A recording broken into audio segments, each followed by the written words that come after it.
Aloha kako. Welcome to Hawaiian History Month, presented by the Hawaii Pono'i Coalition, and all during the month of September. Are you going to? Oh, okay. So we are in week 4 of the Hawaiian History Month programs. And the theme for this week is Ikawa Mamua, Kawa Mahope, Hawaiian history, its past, present, and future.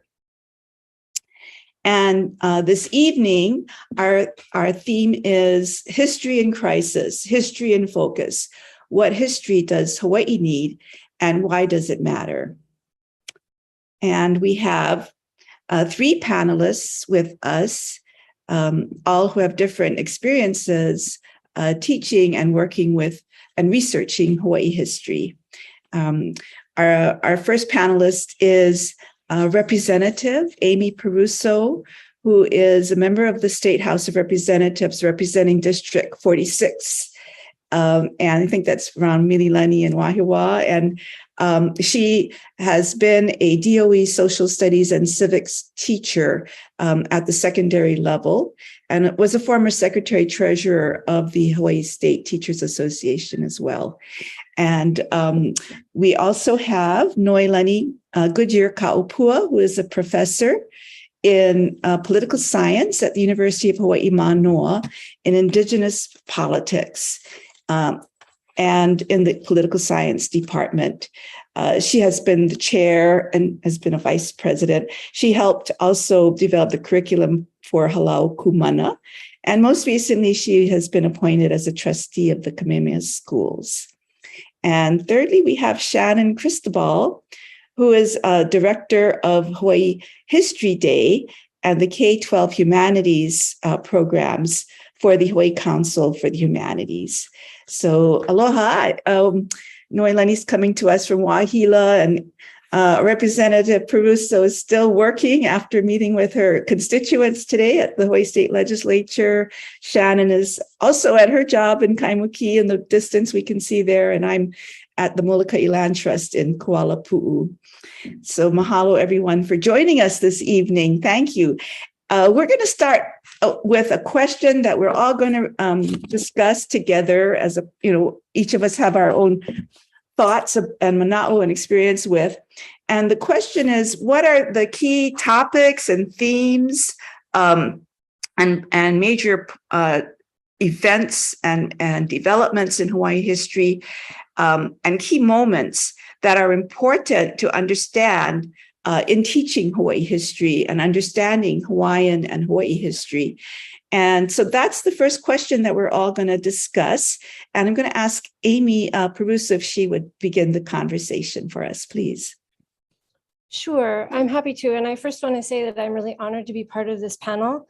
All of the wahine on here have been inspiration to me at different points in my life, and I'm really grateful.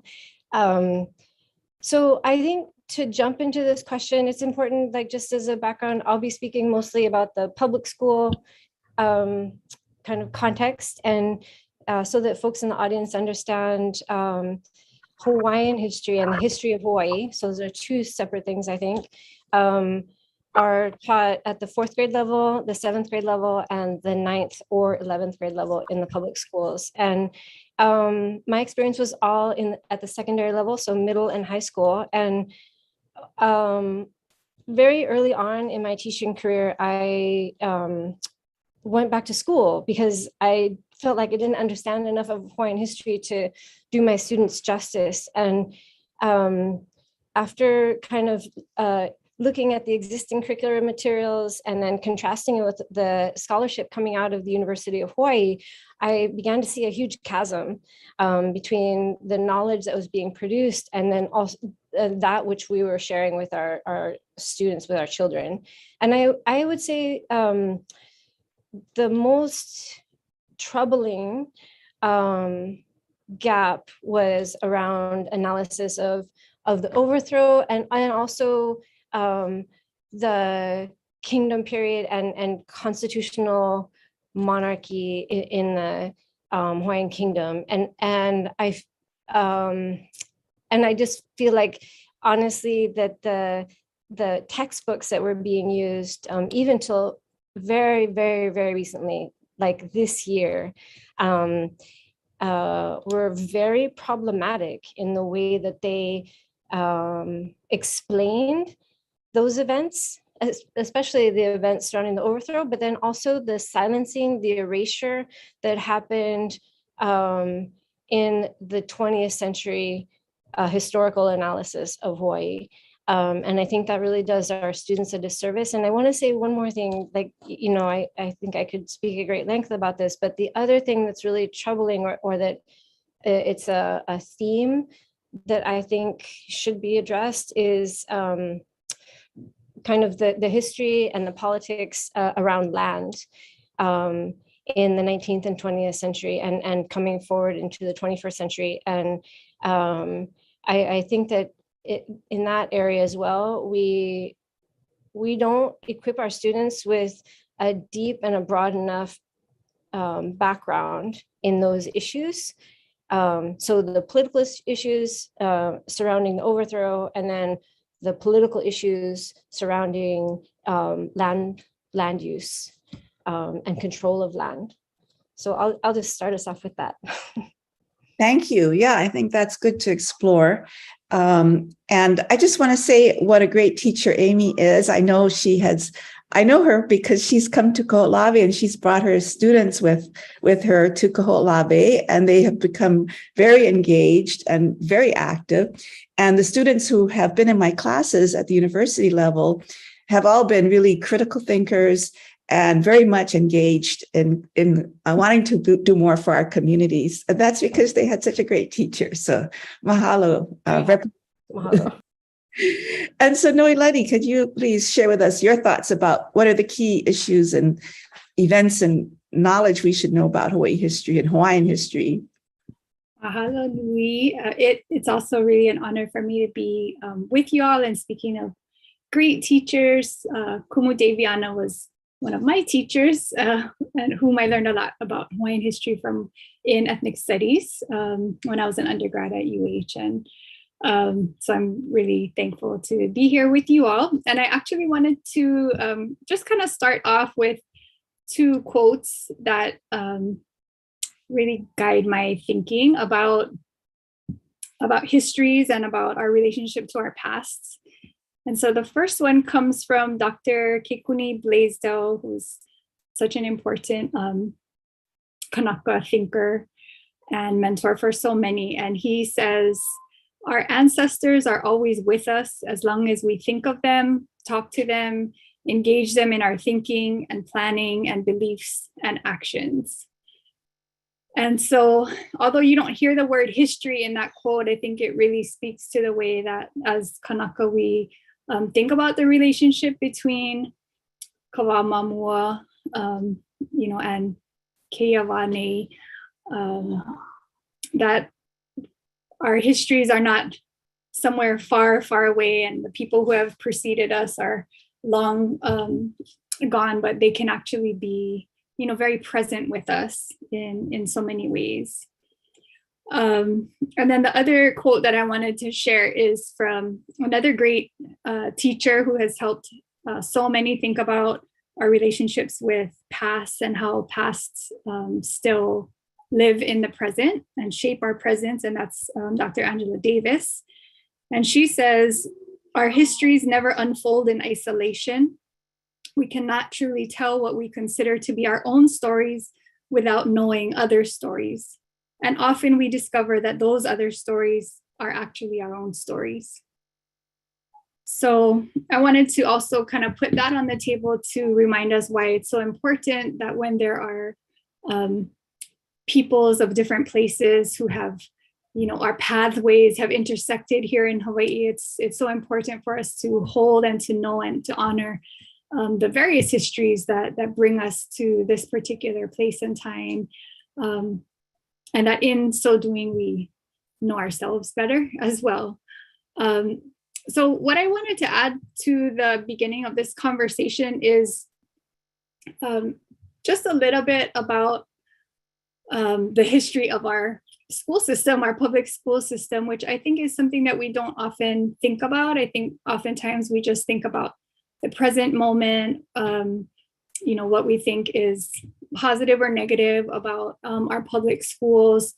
And I wanted to, bring to the table the awareness of how our public school system was created in the Hawaiian Kingdom under the rules, under the laws of a Native-led government, a mix, but largely at that time, Native legislature. For the majority of the period of its existence, the public school system, up until 1893, the majority of teachers in the schools were Hawaiian. Hawaiian language was being taught in the schools. So it's really important to think about the fact that there was this major breakage of governance and control over that system that happens after 1893, where the overthrow, we think a lot about, and rightly so, should think about how land was seized, but also, these major public institutions with public education, of course, being one of them. And I think it's also important because we need to challenge narratives that schooling was somehow just imposed upon Kanaka. It was an institution and a set of technologies that people, embraced and struggled over. And from the earliest days, even before the beginning of the public school system, when there were the early common schools that were at first sort of church affiliated, there were like 1,000 schools, which is many times more schools than there are today in Hawaii. People were, Kanaka were teaching other Kanaka how to read. It was really a time where people were embracing these new technologies of literacy and printing. And so I think that's important to remember, because some of the issues that we see today in our schools, with lack of funding, with disengagement, with certain populations of our youth being marginalized or pushed out, those have a direct relationship to that history of the seizure of that system. So that's important, I think, for us to remember and bring to the fore, and also teach our kids who are in that system about, how has the system been struggled over? How has it been a site of struggle over time? When we were first starting charter schools here, I was really interested in thinking about and sharing with the teachers and other school founders at the time, how the local school boards that were operating in the 1850s, after public schools had been first founded, were very, very engaged in the governance of those schools. Those local school boards, unlike now where we have a single board, over the whole system, right? Those local school boards were interested and had authority over budgets, over building and maintaining schoolhouses. They helped take care of teachers by, there's stories of people, growing food so that they could feed the kumu who were teaching their kids, and working the aina and malamaing that relationship between that school community and the aina that fed them, and then assuring attendance of, kids getting to school. So there were so many ways in which people really had ownership and were engaged in the governance and the maintenance of schools at that time. So I think that's important for us to remember and celebrate as well. And I think those are some of the things that we don't know about or think about oftentimes, because of the ways that we'll get into, I know, in a little while, of the ways that history has been, Hawaii history has been taught sort of from a dominant perspective over the last 100 years or so. And I think I'll leave it there to start off with. Yeah, thank you so much. Thank you. Those are good things for us to consider and know about. I do remember well, even in the we're looking at Waiale'e, even though it was a reform school, not just a public school, that they were engaged in the farming and the taro. And thank you so much. And thank you for all the work, especially that you've done to focus on place-based learning and the importance of that. And I think one other question we might have is what are, important methods that we can employ to make history exciting, more accessible, and more engaging. But that'll be another question. And now we want to get on to Shannon. And unmute. Thank you so much, everyone, for letting me participate on this panel. And I too am just thankful for Daviana and Noelani and Amy. Wow, you guys shared quite a bit already. That's and I actually want to segue to continue, I think, what Noelani was sharing about the diverse histories and marginalized histories, because I think for me, the work that I do for the Hawaii Council of the Humanities in the Hawaii History Day program, the last 4 years, we've been focusing on doing that work, is sharing that history that is not, focused on in the textbooks. So that's not written, that, like you said, mentioned, that history that was not written by the people of Hawaii for almost a century. So now we are looking at Hawaiian history, focusing on Hawaiian history, Filipino, Asian Pacific, Islander, and Micronesian. And that's just a few, to name just a few. But that for us, I think has been a theme, but more, I think, is what we're trying to do is find new and emerging scholars that are from different ethnic backgrounds that are creating this curriculum, courses, and resources to bring the history that's been developed from a different lens that reflects the unique histories, traditions, and worldviews that form who we are in Hawaii and the challenges we face today. And so bringing that history to the present and what is happening and how that informs us. So just in a nutshell, I think that's what we've been focusing on, because about 79.4% approximately that population is in our public schools that are of diverse and marginalized backgrounds. So thank you. Thank you. And we wanted to also discuss what you see has been some of the structural or institutional obstacles or barriers in developing Hawaiian and Hawaii history and making it accessible to our students, and focusing on key issues and themes and being critical in our view of history as well. And I'll start again the same order. If Amy could start us off again, please. Sure, I can try. I would say in my experience, we really suffer from a lack of continuous professional development. So kind of this requirement that history teachers go back to school on a regular basis and update their knowledge and become current with the new scholarship. And I would say another clear barrier is the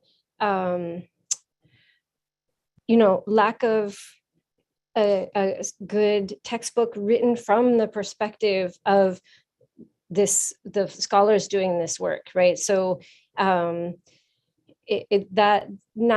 bridge, that chasm is being bridged a bit, but it's taken some time. And then I would say there are some challenging questions we need to start asking about our teacher workforce. And because of the teacher shortage crisis, we've really been relying heavily on recruitment from the continent, which is not in and of itself a bad thing, except when you're teaching an incredibly diverse population with this very specific historical background.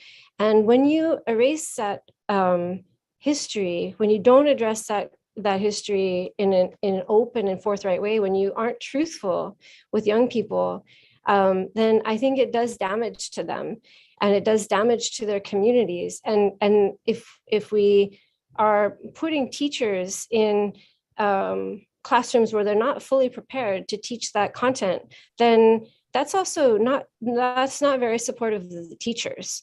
So we're not doing enough to train our teachers. We're not investing. I thought that would happen when we did the new social studies standards. That was one of the reasons I agreed to be part of the social studies standards rewrite. It was my understanding that we would be also engaging in teacher training, so they would get more historical content background.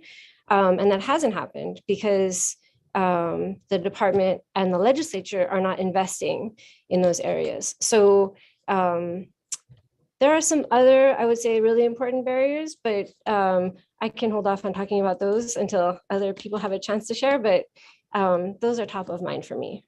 Oh, okay, thank you so much. And Noelani? Well, I will share a few that I'm thinking of. The first is one that, a number of Hawaiian historians have highlighted, which is the lack of previously written histories that have been dominant in the schools, consulting Hawaiian language sources. So if you think about what would it be like to read a history textbook of French history written by someone who didn't speak any French and never read any French sources? That would seem problematic, but for some reason, it's been acceptable to teach kids Hawaiian history that has been written by people who have never consulted Hawaiian language sources. So, I mean, the great thing is there are so many people now who are beginning to access and have dug deep into that extensive archive of Hawaiian language sources. And there's so much new work out there and work that has actually been out now for, 20 plus years. Thinking like of Noe Silva's book, Aloha Betrayed, for example, but also some of the newer, work that's coming out by new generation scholars.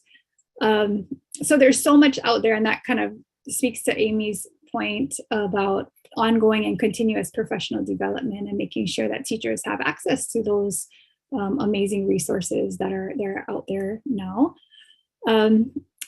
So that's one thing. Another thing that I wanted to highlight is the problematic way that Hawaiian history is periodized in the way that it's sort of laid out for the different grade levels. So as Amy had talked about, sort of everything prior to the arrival of Captain Cook is kind of put in this like fourth grade bucket, like ancient history. But that is like the vast majority of the time that Kanaka have been in this place. And, if you just take something like the Kumulipo, for example, which our last two mo'i thought was so important to publish and make available after Lili'u's, the illegal armed coup against Lili'u, that, that was something that she felt was critical to translate and put out there into the world. Just that text alone could, be semesters of courses at a college level. So to think that that period should only be, that period should only be examined at an elementary school level is very problematic. And there's only so deep that teachers can go at fourth grade, right? I mean, you have to be age appropriate. So there's, that level. And then sort of the kingdom period is put into this 7th, 8th grade, intermediate school kind of time. And then modern Hawaiian history and the way that that's periodized typically begins after the overthrow. And so that in itself is just problematic because Hawaiians were self-modernizing in different ways, arguably over that entire 19th century. So to consider that the modern only happens once the US, seizes political control, I think is really problematic. But anyway, rather than kind of having this returning to different time periods over the course of a student's development, where they can, keep coming back to different times and different texts with new eyes as they grow, they're sort of moved along on this. I would say, you know, very sort of teleological in the way that it's organized, as though to say U.S. control of Hawaii was inevitable and now we are modern. So that's, I think, another problem or barrier that has been around for us. And then related to that, the third thing I'll just share is that similarly, that Hawaiian history and Pacific Island history are thought of as two separate things, even though here we are in the Pacific and we are very much related, you know, to our cousins throughout the Pacific, but our histories aren't treated in relation to one another. And yet the students in our schools are relating to each other every day. And how valuable and rich would it be for us to actually engage them in thinking about how our paths are and our pasts are connected, and how that connects us in the present. And just the fact that Pacific Island history only gets, I believe, like one semester in the intermediate years. I mean, we're talking about half the globe, you know, vast diversity in Oceania, and there isn't enough attention paid to that, certainly, so that we can know our ancestors and know each other's stories, like the two quotes that I had shared earlier. Thank you. Those are all really important aspects to consider. And I like how you linked it to the need to introduce the teachers to new works, and the in-service training could, help provide that updating of and becoming more familiar with newly published works. And Shannon, what is your thoughts on this question about barriers? Similar to Amy, I actually had a lack of resources, but what I'm looking at more is actually there are a ton of resources, but they're not easily accessible, and they're actually piecemeal for teachers. You can find them in just pockets of here and there. You have to really be in the know, and teachers don't have a repository, like one place to find these resources. Because I know there's so many databases, but which one can they search? Because I constantly I work with teachers across the state, and they're always asking, where can I find this particular piece of an article on this, or so I have to search with them. But there are resources out there. It's just not easily accessible. And how do we do that? I know there's a lot of different people working on that. So yeah, if there's a way that we could help, because teachers are having to spend a lot of time doing their own research on top of preparing their lesson plans, on top of teaching. So yeah, I know that's been an issue a lot of teachers have brought up to me. So, and then also a lack of well-written textbooks. I know someone in the chat said, there's textbooks, but yes, there are textbooks, but well-written and accurate. Because I've also heard that piece where there's textbooks, but then, like Amy mentioned earlier, it's not, some of it is not accurate, and the way it's represented, it's actually detrimental, and it's undermining certain other histories. So yeah, we have to be careful how it's written, and if that history is as accurate as it could be. And then going also on to another piece is for professional development. Again, I want to back up to what Amy said too. We have teachers, I do a lot of professional development workshops, and I've encountered teachers from across the state.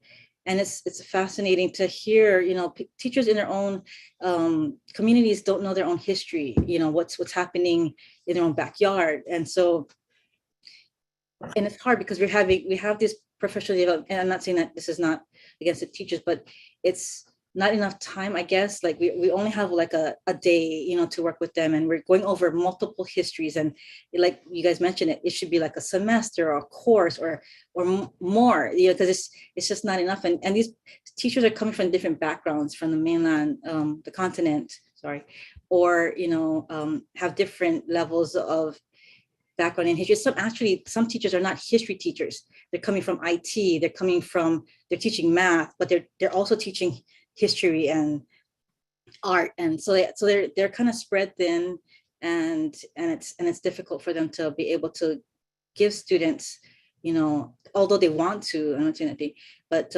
it's just tough on them. So, and then the last thing that I think, or not that I think, but I've actually asked teachers out in the schools, funding for transportation. And it's like for field trips.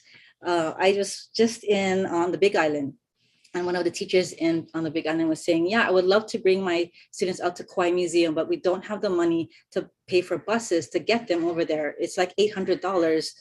And I would love for them to, $800 for a bus. And so how do we get that funding to get our students over there? So then there was another question, or at the Kauai Museum, they were saying we have programs that actually bring historians and artifacts out to the schools.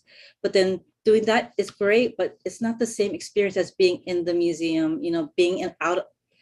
Actually, I was told that at Waimea, some of the students don't pass the bridge, they stay on that side of the island, and that's what they know, and their parents too. So just an experience, a field trip, play space more, just getting out of the school, out of the classroom to learn the history. So yeah, those are the barriers that I've been hearing from the teachers and some students also. Mm-hmm. Right. Well, and I think I should introduce myself. Someone asked who I am. So I'm Daviana Pomaikai McGregor, and I am a professor in ethnic studies. I teach the courses on Hawaiians, which is a survey of Hawaiian history from Kawakahiko, from the po to the ao and present. It's a lot to cover. And then I teach a course on land use and tenure in Hawaii as well, and economic change and Hawaii's people. And I'm also the director for the Center for Oral History. So we're trying to expand the histories of our peoples and communities and make that accessible as well as new sources. And it brings to mind, I've had a lot of interest from teachers who are interested in having their students do community histories. Shannon spoke about not knowing our own history. And I think that one important method that could be used is to engage the students in creating new histories, or searching and finding out more about the people and their work in their communities. But I was wondering what other kinds of methods you found effective in engaging students in history. So for History Day, what are effective methods utilized to get the students to sign up for History Day and then do the research? What are those kinds of things that make it exciting?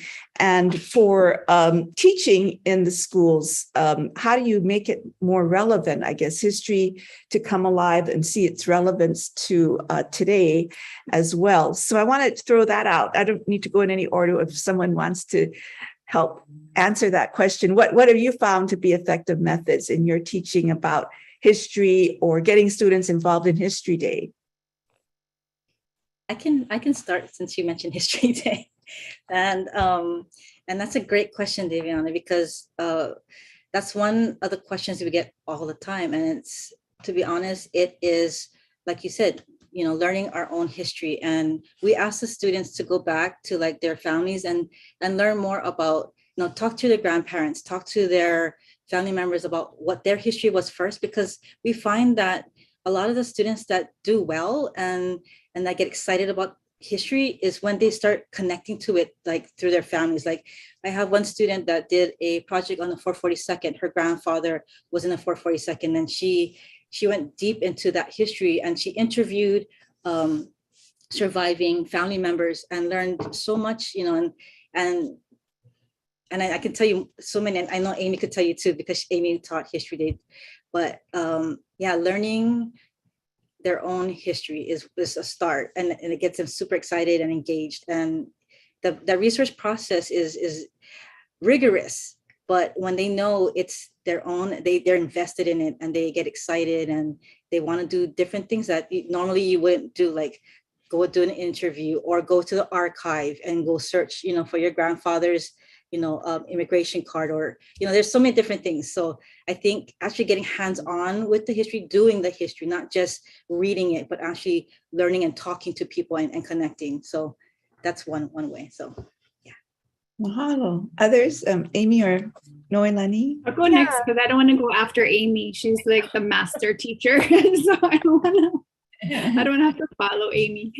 I'll just share a couple things. And one is a method that I love. So I teach at UH Hawaii politics, so a lot, and Native Hawaiian politics. And so a lot of that, of course, is like historical political change, and also how politically contentious issues in the present, we try to historicize them and how did we get here, kind of a thing. So one of the methods that I love is a method called reacting to the past. And there's actually a whole consortium of practitioners of this reacting to the past method that is kind of like LARPing. It's like live action role play. And so basically, instead of, it's not reenacting the past, but students get different roles as historical characters, and you give them the facts of, kind of the context of the moment, and then they take it in a different, whatever direction they want, basically. So in the one that I use a lot in my class, we recreate the 1892 Kingdom Legislature. And we have students representing the three major political parties of that time. We have someone as the Queen. We have people who are just kingdom subjects representing various backgrounds who present petitions to the Queen. And then the different, parties have to come up with some sort of legislation that they feel represents their victory objective, or kind of what their political party was interested in. And then they learn about what is the historical context of coming out of the 1887 Bayonet Constitution that brings them to this particular moment, and it just makes the characters real for them. So they have to introduce themselves in character. That's the first step, is they have to sort of introduce themselves to everyone else, who they are, and in not as like, well, this person was, Queen Liliuokalani and she did, but they have to actually try to embody and really get inside the mind of that character. So they love that. It's much more of a game sort of approach. Another context that we recreate is the context of a community meeting in somewhat the present, or where we're talking about energy and how to make energy transition. So we talk about, in particular, the history of the proposals for geothermal development on Hawaiʻi Island, and the organizing of people to protect the Waukeleo Puna, and what happened with Puna geothermal development there. So we kind of go through all of that history, and then we get to this moment where, okay, and now we're in time of climate change. We absolutely need to get off of fossil fuels. You represent these various groups. You represent this group represents the electric utility. This group represents tele practitioners. This group represents local environmental groups that are not necessarily Kanaka focused. How do you come together and representing the different interests that you are, and knowing the histories of the struggle over energy on this island? How do you propose moving forward? So those always really get great reactions from the students, because they can really try to see how history matters today for them. And they think about people as real people, that these historical figures were actual human beings who lived complicated lives. And so that, it helps them not flatten and make sort of like good, bad, these people were evil, these people were perfect, kind of sort of representations of the past. That's great. Thank you. Yeah, I think I've had some students in my class who were in your class, and they were very excited about that assignment. Okay, Amy, yeah, what can you share with us? Some ways to excite people about history. Okay, so before I talk about that, though, I did want to actually back up to barriers really fast, because I felt like if we leave this piece out, then we're missing really important piece of the puzzle, and that is the effect of federal legislation. So No Child Left Behind was sort of passed in 2001, and then subsequently ESSA, Every Student Succeeds Act, have really, in my view, eviscerated historical and civic education, not just in Hawaii, but across all of the states and the continent, but because it's not a priority in the schools. And so no funding flows in that direction. It's not a priority for principals or administrators or superintendents.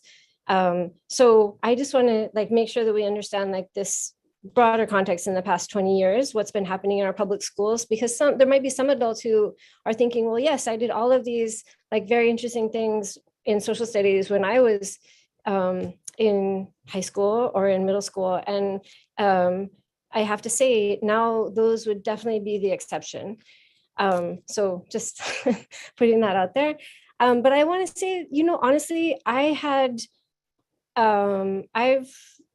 used a lot of different strategies. And I think my favorite ones were the ones where I was able to connect work that we had done, historical analysis and inquiry that we had done in the modern history of Hawaii, because we always did a history day. So students always had inquiry projects, and which culminated in a paper, a display board, a documentary, or a performance. And then the next semester was the part where they could make that history come alive when we did Project Citizen. So the first element of their Project Citizen work was to kind of historicize it and give a historical context for this problem or this issue that they really cared about. And a lot of students were really able to make the connections between what they had chosen to pursue in the past and then what they thought was a relevant and pressing issue now. And the second approach that I think was the most important strategy I used in all of my career was actually the curriculum developed by Pacific America Foundation, and then working with the Protect Kaho'olawe Ohana. We took students over to access for restoration purposes and to do to work with the Ohana almost every year, I think for 10 years. And that was the best work because every single access, I came back with a group of students that were profoundly changed. And I think that's what after the first time, that was what I was looking for.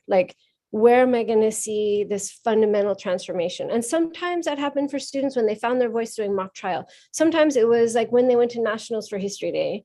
But then that became the thing I measured everything against was the Kaho'olawe access. How much did it move students? How much did it change them? Was it going to be something they're going to remember for the rest of their lives? And I think that's what, if we look for that in historical education, and we're going to constantly be searching for ways to make it relevant and moving for our students. So any strategy that does that, as far as I'm concerned, is one to hang on to. Thank you. I think when we were having, and I think those are all really exciting ways. I think the challenge really is when I'm teaching history for me is to have students understand that it's relevant to them today. So I oftentimes go back and forth between historical moments and then bringing it up to the past, so I talk about the mahele and how it changed the whole system of land tenure and stewardship. And then we come forward and we talk about the current issues, where Hawaiians are being denied access to areas that are being developed, or subsistence resources are being destroyed and impacting upon the rights that we have as Native Hawaiians that were guaranteed at the time that the King and the Council of Chiefs established the system of land ownership. So that's always been the challenge for me, is constantly trying to show whatever topic I'm talking about, whatever event happened historically, has a meaning for us in Hawaii today. And so I wanted to switch to talk about an issue somebody had mentioned about the names of our public schools. And Noelani had introduced the idea about knowing the history of our public education system. so I think this comes together in the reexamination of what is the history of McKinley High School, and which was originally Honolulu High School, right? I think it was Honolulu High School. And so let's talk a little bit about that, because that's an area where history meets the present, and we have a lot of different constituent groups, those who are, the alumni, those who associate with McKinley from the time that it was, providing opportunities and social mobility for the Japanese community that was being heavily, discriminated against. And then, of course, the whole reason for renaming it is because of McKinley playing such a major role in the overthrow, but also the fact that the statue that's in front of the high school says treaty, and there was never a treaty, as we know from Keanu's side. I never realized there was that word treaty on what he was holding. And then, the consciousness that there wasn't a treaty, I knew that, but, to think about how it's being, the myth is being perpetuated through this. So what are your thoughts about how we should be looking to look at, renaming, say, of McKinley? They just renamed Central Intermediate to Princess Ruth Ke'elekolani. So what are some of your thoughts on that? I can start us off.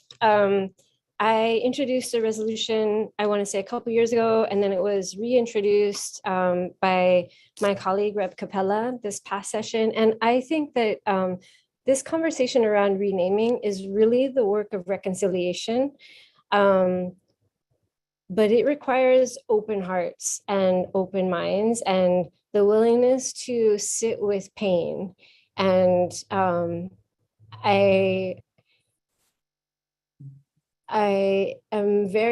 it's very upsetting to me that there's on the part of some, there's a lack of willingness, or it's like the name change would be a threat to someone's identity, that they're unwilling to kind of contemplate how the current name is damaging for the Native Hawaiian students who attend that school, and for the alum who have attended, and for anyone, any Native Hawaiian who has to pass by that school, and knows anything about the current scholarship on Hawaiian history. I just feel like we're at a place right now that, for me, feels, I know that it's important, it's necessary to experience discomfort before there's a shift.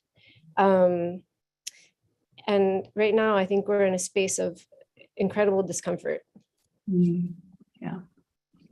Any thoughts that you have, Noelani or Shannon, about how to approach this very issue? Thank you.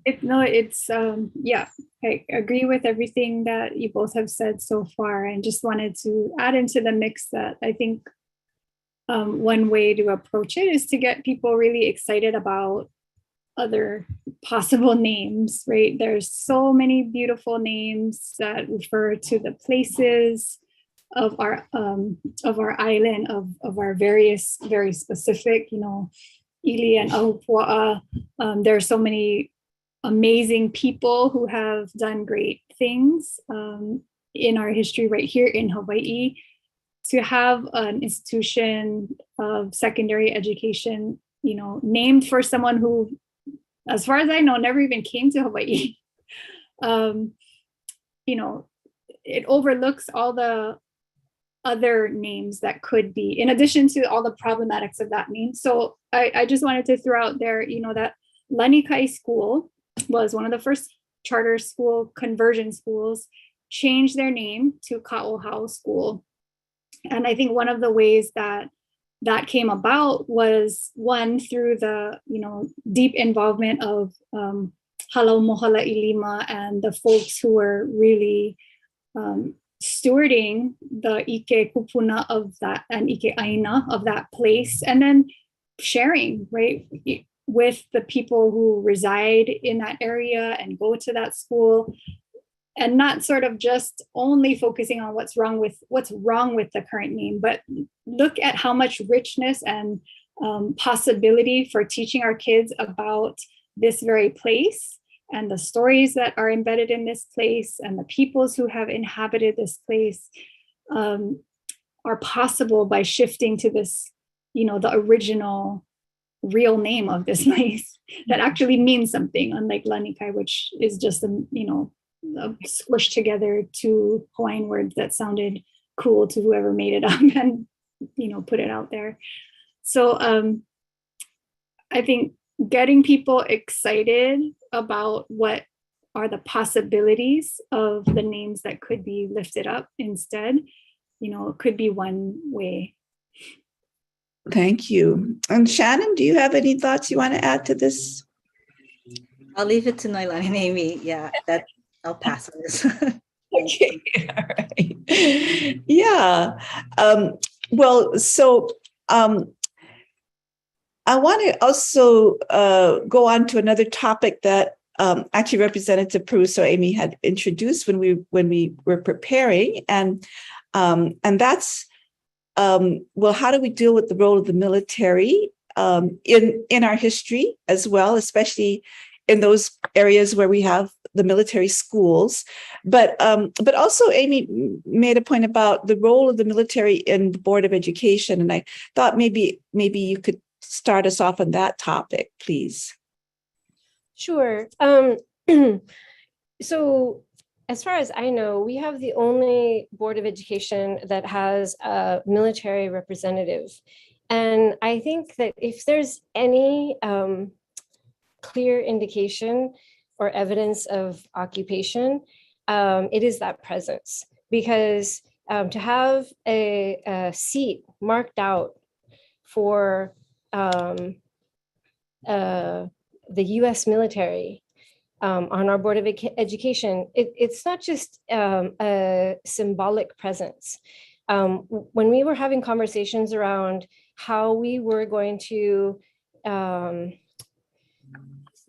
move in response to No Child Left Behind, the military was very active in helping to develop the Race to the Top application that we submitted to the Obama administration, that ultimately really transformed our public school system. And even as we moved into ESSA, there was a lot of pushback, a lot of concern from military leadership that their children, the children of the military families, would no longer be experiencing the quality of education, the standardized education that they would otherwise have received on the continent. And I think as someone who is really attentive to the history of this place, that was a jarring kind of contribution to the conversation. It felt inappropriate, and I still think that we don't have those conversations enough. I feel like there's a lot of deference, a lot of privileges afforded the military, and I wonder why we never question them. And in this conversation on public education and historical education, they were very active. And for me, it was not a positive kind of contribution. So that might be a little bit cranky, but that's how I saw those dynamics playing out. Mm-hmm. Yeah, I think many of us are not aware that there is such a position. And I don't know if anyone else wants to comment on this as well, or the broader question about, teaching the role of the military in Hawaii, since it's so prominent, but also what has its impact been, and how do we, treat that history of the role of the military? Any thoughts, Shannon or Noilani? Oh, smiles. I guess I'll just add to that, if you're teaching the history of Hawaii and not talking about the military, you just can't really accurately teach the history of Hawaii without talking about the role that the military has played. That's the whole reason why we're currently in the political relationship to the US that we are in. So it would seem to me to be just a huge counterfactual to leave out the military from historical interrogation. The other thing I just wanted to add to as we were talking about board governance, is that kind of, as I mentioned earlier, and Amy probably can say a lot more about governance of public education, but Hawaii is completely unique in that there's a single district, in terms of states within the United States. Typically there are dozens, if not hundreds, of districts within a state, and they each have their own board. So Hawaii is quite unique in that we have a single board of education and a single district.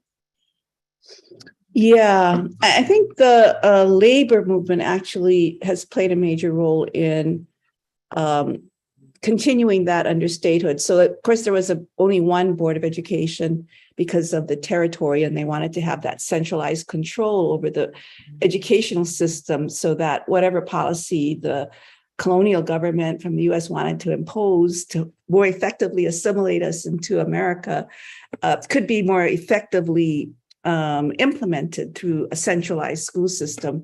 But then under statehood, there was thought about breaking it up. And every now and then, I know when I was at least going through college, there was discussions about redesigning the board of education and breaking it out. But I think labor came out strong on that issue because they felt that there was enough disparity already between our different districts, those that are more affluent and those that are less affluent.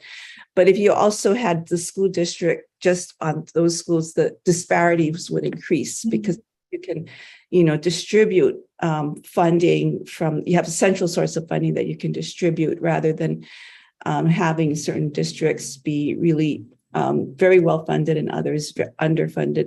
So I know that was one of the concerns at the time when the Constitution was being written and re-examined in 1978 about how the Board of Education should be elected or appointed, and then also was appointed for a long time, but I think now it's now elected. So that was, I think, from the 78 Constitutional Convention also. If I could say one more thing, sorry, but I just realized that, I had mentioned one of the themes or the topics that I felt was underexplored or we don't do a great job on at the high school level in particular, is around the politics of land. And I think that our high school students graduate not knowing that 20% of Oahu is occupied by the US military. And they also don't know that, on the continent, every other school district is funded by property tax, which enables those schools to be funded in proportion to the property wealth of those areas. And there used to be a system in place where the military compensated schools and school districts for the land that they were occupying, but they never ever did that with Hawaii. They never ever could be, and they didn't even, because they're paying $1 for the lease, even for the leased land, much less for the land that they federalized. But for the leased land, they're paying $1 for a 65-year lease for thousands of acres. And that land, if properly taxed, could have been an important source of revenue for the public schools. So I think that there are lots of different ways in which inquiry or analysis of the military and its role in at least 19th and 20th century politics is important, not least of which is the adequacy of school funding. Mm-hmm. Yeah, that's really interesting. And the leases are coming up for renewal. So hopefully the state will demand more than $1 and not reconsider if they should be continued to be used in the way they are. But yeah, that's an important history that again comes into play when issues like this, that's a really good example of leasing the land to the military. People don't even know it's being leased or what the conditions are. and shouldn't we all be informed about that through an understanding the history of how did the military come to control 25% of Oahu and have control over all the lands in Pohakuloa that include Hawaiian homelands and other lands. So, and how does that impact our economy, and how does that impact the lands that are being utilized? And there have been so many instances where people are saying, enough, makua should be returned to the people and go back into agricultural productivity that it was before it was taken over for military purposes. So definitely important issues, and land and politics are important aspects to consider. There have been certain comments I've been trying to look at and understand from the audience. And in the audience, if you have questions, please put them into the chat or put them into the question and answer.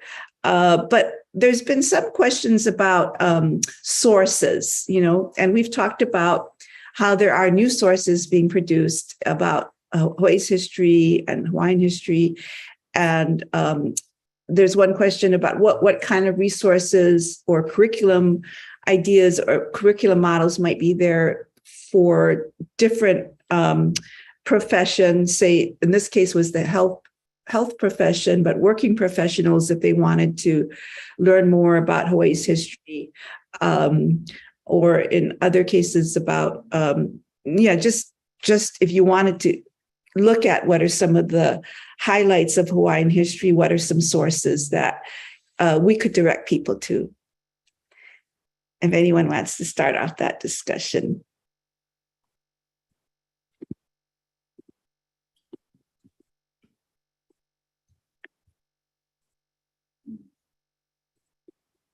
Well, we have the value of Hawaii, right? 1, 2, and 3. Source, and it's very accessible, especially value 3. Noi, tell us about value of Hawaii 3. I don't know if everybody is familiar with it, but you were one of the editors and put it online so it is accessible. Maybe talk about what's that as a resource, for example. Yeah, sure. So I think, starting with Value of Hawaii, Volume 1, which was edited by John Osorio and Craig Howes, the essays in that piece were trying to historicize how we got to that moment when that book was published a little over 10 years ago, I think now, in different areas. So you could look at, the section on water and look at what was the history of governance of water in Hawaii, and then bringing you up to the present. So you can kind of enter it through all of these different areas. And so if you're in like the health field or interested in a particular area, you could, read this very accessible, relatively short piece that would give you an introduction to the question of how did we get here and historicizing. Then with the Value of Hawaii 2, we were really trying to lift up the voices of individuals, and particularly folks who are from marginalized communities, but also like just a lot of diverse peoples who are doing exciting things in Hawaii to really try to change these historically rooted systems of inequality, and what was sort of like their path to getting there, and what keeps them going, and how are they connected to peoples of the past who have helped inform where their work was at. And then Value of Hawaii 3, which is freely downloadable online, was born during the pandemic. And it really was taking this idea of Hulihia and the moment of this massive upheaval that we were all going through and still going through in different ways of the pandemic, but also, a lot of political and social and cultural shifting that was happening, and think about it as a way to draw on the resources of the past and also, innovations in the present to think about new directions for Hawaii's future. So a useful text, I think if you're really wanting to think again about the question of how history matters for us today, with the focus really being on where we're going next. But I think there's some great like video resources now, both documentary videos. I mean, Acts of War is, I guess, now a classic because it came out 30 years ago, but still is something that I go to and learn something new every time, or see something new every time I watch it. There's that animated Pa'akea Puni, that's an animated version of history of Hawaii in a short period, Hawaiian history. And then there's also just a lot of folks who are creating content on social media too. There's certain folks who you can follow that will post, and organizations that will post tidbits about this particular day in Hawaiian history, or particular not characters, but historical figures. So there's a lot out there, but as far as like one single text, I'll pass that question to you, Amy or Shannon, and see if you have any suggestions. I would say there are some great resources. Namaka Oka'aina developed a great set of video resources that are pretty easily accessible, and they have a lot of raw footage, I would say, of at least of some 20th century events. And Ulukau, I think it's .org, is a great database that people can access for all kinds of resources related to primary sources related to Hawaiian history. And I honestly think our libraries have amazing resources. And I was lucky enough to be a student when I was teaching, so I was able to help my students also at least look at those resources and get access to them. But I really think we need to nourish our school libraries. I know that our school libraries on many campuses are being cut, and librarian positions are being cut. So it's important to me that this historical inquiry work center sources and librarians and inquiry. So I would say that let's talk about the importance of investing in those centers on our school campuses, which are also like our community sites too. Right. Thank you. And Shannon, you must be always trying to find sources for students and recommending. Yes. them. Yes, I can speak to that. Actually, thank you. On our Hawaii history, actually our Hawaii Council for the Humanities website, on our Hawaii History Day site, I have to link into several places, but we have our Olelo Hawaii resources that we have for our Olelo Hawaii program. And we have several that we worked with. Na Hawaii Miloa created a library guide for us. And we also have a resource book from one of our Olelo Hawaii teachers, Mahilani Lono at Kaumeke Ka'eo, that created a beautiful document that she uses to teach Hawaii History Day for the last 7 years. So she actually created that herself and translated and put together lots of different databases, and then there's one newer one that one of our historian consultants is part of, Aiva Ulu Research Portal. Am I saying that correctly? Avaya Ulu? Yes, Aiva Ulu. So yeah, those are some of the resources, the Olelo Hawaii ones that we have, but I also want to share that we have on our teacher resource page, we did videos during the pandemic with different organizations, different humanities organizations, such as Hula Preservation Society, Historic Hawaii Foundation, Hawaiian Mission Homes, Bishop Museum Digital Resources, East-West Center, the Judiciary History Center. So we have a whole ton of resources on this one Padlet. And actually, I can just put that in we can share that in the chat. But yeah, so there's tons of resources on our website that also lead to other resources. So that's just a few, but I can share that having been the last couple of weeks being touring different humanities sites like the Hawaiʻi Museum or Honoka'a Heritage Center, there's just a ton of amazing archives, images,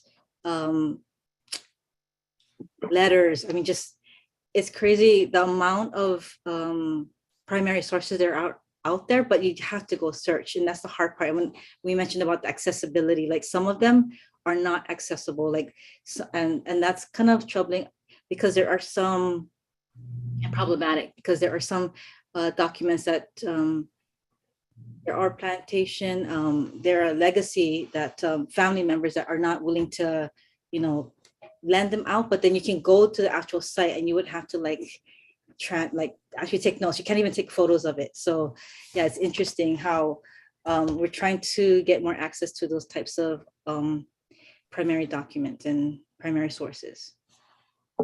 Thank you.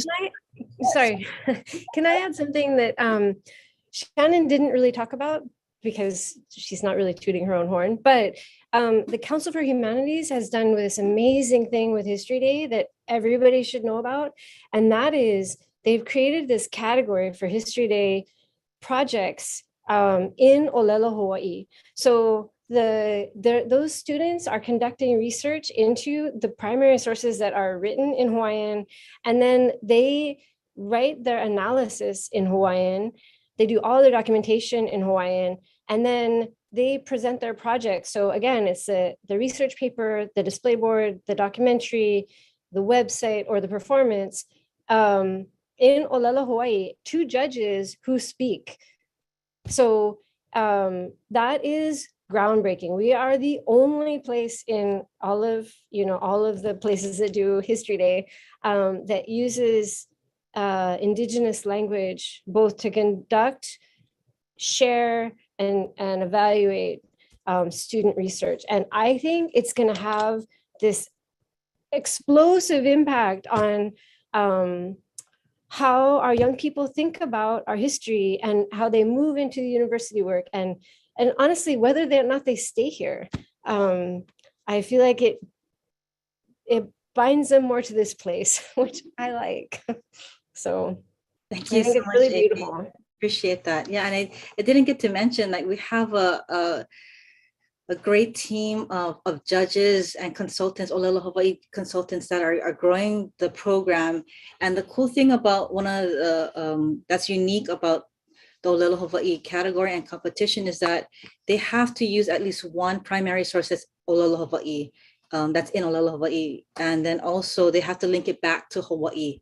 So even though their project is on something, again, we trying to figure out a topic. It doesn't have to be Hawaiian history. It can be it could be world history, US history, and they still do it in Olelo Hawaii.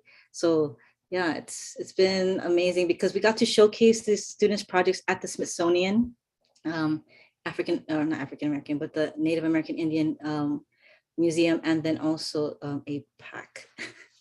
So yeah, thank you, Amy, for that. Yeah, that's all amazing. That's amazing resources. Thank you. And thanks for the question about that. What are sources? I don't have any questions, seeing more questions from the audience. But I'm trying to see, maybe, is there something that one of our panelists would like to introduce as a topic or a question for us that you wanted to talk about, but hasn't come up yet as you were preparing for this and thinking it through?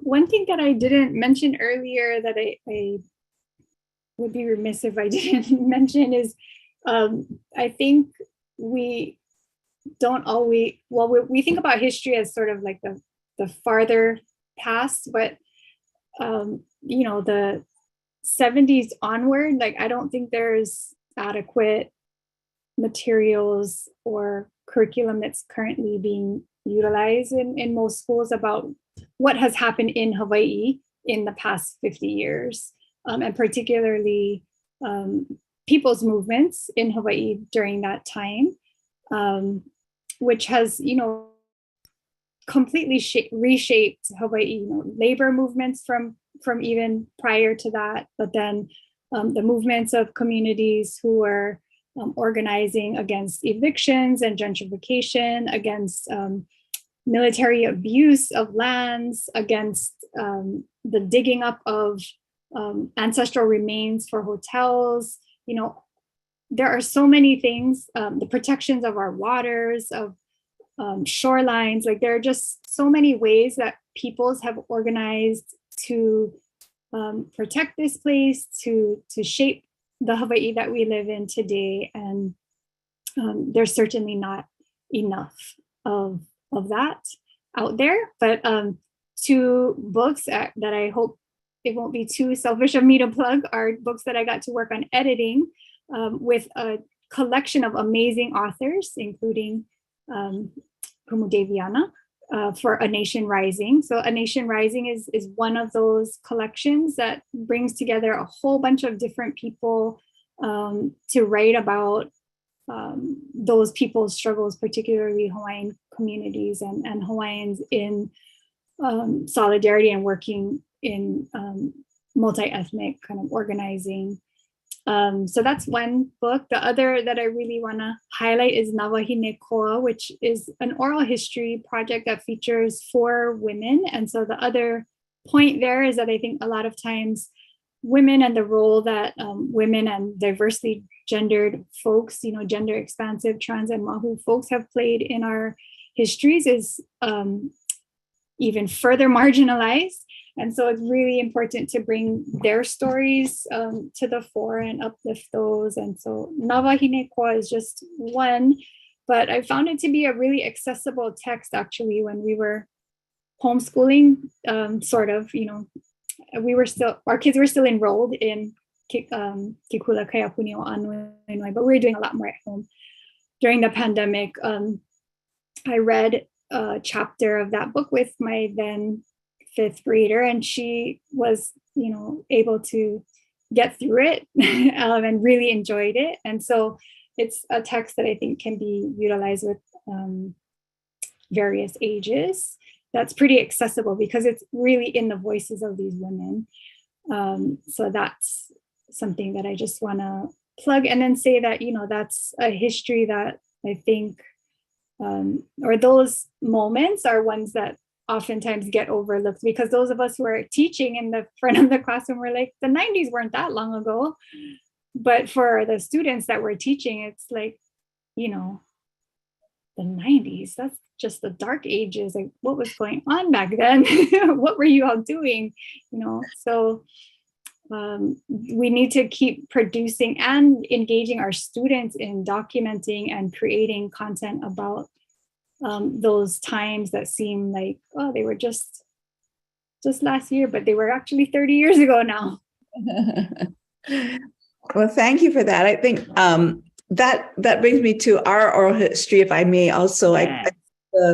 the link for our Center for Oral History. We have 800 interviews. Before I started working, and that's 3 years ago, there were 800 interviews gathered about communities in transition on neighbor islands, from agriculture to tourism, for example, and but just histories of education. There were educators, histories, different political leaders, but just a lot of everyday people talking about working on the plantation, small stores that they had started, mom and pop stores, right away, and just communities like Waialua and Haleiwa and Waipio Valley. So that's a great resource, and also a model for everyone to continue to do that kind of oral history. And speaking about the social movements in the 70s, our ethnic studies had an archive of flyers and research that people were doing, testimonies that they wrote for these different community movements of people striving to have decent housing, even and facing eviction, like the People Against Chinatown eviction, the Waiahole Waikane, farmers and residents, Save Our Surf, the effort to stop H3. And so we have digitized all of those with a grant from actually Hawaii Council for the Humanities. And that's also in our scholar space. So these are original materials that people, communities were just getting together and writing up. And actually, I would say that we also acknowledge the role of John Kelly and Marion Kelly in a lot of those materials, because John Kelly had a printing press and Marion Kelly was an ethnographer. So she helped to write a lot of the educational materials, say about Mokuʻea Island and how people had lived there for generations and were not just there from World War II. So this is all part of our ongoing project. And our theme in ethnic studies is our history, our way, and as well as our future, our way. And maybe that's a good segue to just closing comments about where you see the future of Hawaii history. What would you like to see as major issues and themes that get added to that history? Noelani had started us off in this direction. The 70s definitely has to be written. We're trying to do oral histories for that time period, because most people active in the 70s are 70s and 80s years. So it's a challenge to myself. I have to begin writing our history too, for Kaho'olawe and Pele Defense Fund and all those different movements. But for you, looking to the future of Hawaii and Hawaiian history, what would you like to see in our schools and supported more actively from our institutions and opening that up? And anyway, I'll start. So I think I'll just point to work that's currently being written. Ilima Long is working on re-examining labor history. So the Center for Labor Education and Research, it does a great job, and they're a really important repository of historical materials from the labor movement. But Ilima and others, I hope, are revisiting that time period and really asking questions about the role of Native Hawaiians in those movements. And I think that's something that we actually need to do with all of the history that's been written and that's in our textbooks, because I really feel like much of it was written from a very specific perspective that was not inclusive and didn't ask what that particular moment looked like from the perspective of Hawaiians. And I think about the best example for me is H3, because it's written in a really kind of triumphant way in the textbooks, and that wasn't necessarily the experience of communities who are resisting that project. And so when I had students kind of dig deeper into that project and it really challenged what they were reading, the narrative they're reading in their textbooks. So I think that we need more research that goes against the grain of our current textbooks and really kind of deconstructs those narratives. Thank you. Thank you very much. Yes. Noelani or Shannon? I'll just say, to add to what we've already said, and bringing it back to learning and holding each other's histories, I think that there's not nearly enough space that's made in the curriculum for Hawaiian history, for Pacific Islands history, for Filipino history. One resource that is really excellent for just kind of beginning for Pacific histories or histories of Oceania and Pacific Islands is this short videos lecture series that Professor Damon Salesa, who is from the University of Auckland, did during the first part of the pandemic. It's called Pacific Level Up, and the videos are about 15 minutes long. They're in different chunks, really excellent if you just, you want to have an introduction to different aspects and parts of the region. He does some interviews or guests with people who specialize in particular areas, but we have to know more about each other, and our students have to know more about each other. What are the histories of how peoples of Chuuk and Pohnpei and the Republic of the Marshall Islands and Guahan, how and why did they come to be here, and how do their histories intersect with ours, and how are we connected, both in terms of histories of US imperialism and militarization, but also our connections as peoples of the ocean. Those kinds of ways of seeing how we're connected really matter for building relationships and moving through potential conflicts in the past. And as the conversations that I've been really fortunate to have with other folks who've been in and around the university,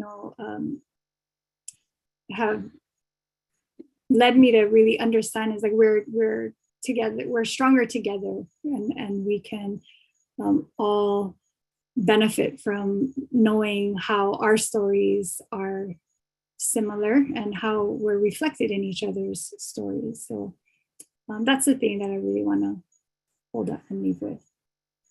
Thank you very much. Very nice. And Shannon? I have to follow Noelani. Thank you, Noelani. But actually, I'm gonna go off on a similar note, because you're right. I hear all the time, these histories are in silos. Hawaiian history, Pacific Island, Micronesian, Filipino, but we are so intertwined, especially here in Hawaii, and those histories overlap. And it's not just world history or US history, but we are part of those histories. We are US history, we are world history. So how do we look at ourselves? And then in relation to just, with working with teachers and students at a young age, how do they become better citizens and neighbors and not be ignorant of each other's histories? Because everyday issues in the classroom happen because sometimes they are not, they're not just being tolerant, but to be empathetic and compassionate and understanding. If they knew that history, then how that would shape the way they would react to different situations. So yeah, that's a huge, history is so important to our students because it affects them, their families, our communities, and our island. So thank you. Thank you so very much. I would like to see more participation with oral history to continue to document all of these recent experiences, but also to really have our students immersed in our ahupua'a and our moku. I think Amy had mentioned that, and it's so important in our histories to start with the land, because the land, and then we have all these layers of history, from, we say if we take Chinatown, if we look at all the different immigrant groups that came and how it's currently being used, or any community. I'm in Kapalama, and we have Kamehameha schools on one end and Bishop Museum, and we have Honolulu Community College, and then the docks. But what was our community like before that, and how can we utilize our resources? If we want to be self-sufficient in our islands, what can we learn from our history about how did Hawaiians manage and steward our lands in the places where we live? What are the resources we have to draw upon today to be self-sufficient? And really, learn our history of our island and the resources of our island so we can become better stewards and also plan ahead for, climate change. So I'm really interested in more histories that document our land and relationships to the land, understanding the layered history in each of our places. But how can we begin to go back to being more self-sufficient? Because every ahupua'a was self-sufficient. Otherwise, it wouldn't have been ahupua'a. That's how they were planned, as self-sufficient, fully self-sufficient sustaining units. So that's my dream of Hawaii history, going back to the basics, to the aina that we all live on and support, and then understanding the changes and the layers. There was a nice project that a student had to do for architecture. How do you begin to, in Waikiki, how do we begin to go back to how this rich valley, the Manoa, meaning rich in abundance. And it was like taro patches all the way from Waikiki up to university, and then duck ponds and fish ponds, and an abundant ocean, which we documented in one of our histories about Waikiki. And how do we begin to go back to that abundance? So that's one of the that's one of, I think, the value of history for us living in Hawaii today, is planning for our future and empowering ourselves with the ike kupuna, the knowledge of the people who first provided the stewardship and were connected to the land and provided that stewardship. Okay, well, I think we've come upon our 7:30 time. And we hope that this has stimulated more thinking about our Hawaii history, stimulated more interest to get involved in creating it and perpetuating it, and connecting with our communities and through our histories. So I just want to say tomorrow there'll be the conversation on KHPR at 11 is going to feature oral history of the transition from agriculture to tourism. So you might want to tune in at KHPR at 11 o'clock tomorrow, the conversation.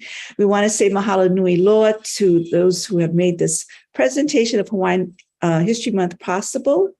Kamehameha Schools, Association of Hawaiian Civic Clubs, Papa'ola Lokahi, John Burns School of Medicine, the Hawaii, I'm sorry, I'm cutting off there. The Department of Native Hawaiian Health, I think that's at the John Burns School of Medicine. Ahui Onakauka, Center for Biographical Research, UHM, Hawaii Nui Akea School of Hawaiian Knowledge, UHM Department of Theater and Dance, Hawaii Youth Opera Chorus, Olelo Community Media, and OEV TV. Aloha, and everyone, these are also our partners that we want to acknowledge for the Hawaii History Month, and Hawaii Pono'i. Thank you so much for the persistence in bringing history alive every year on the anniversary and the birthday of Queen Liliuokalani, and celebrating the 184th birthday of the Queen. Thank you to Hawaii Pono'i Coalition for continuing to make our history come alive in this month, but also giving us the opportunities and resources to continue it throughout the year. Mahalo and aloha, everyone.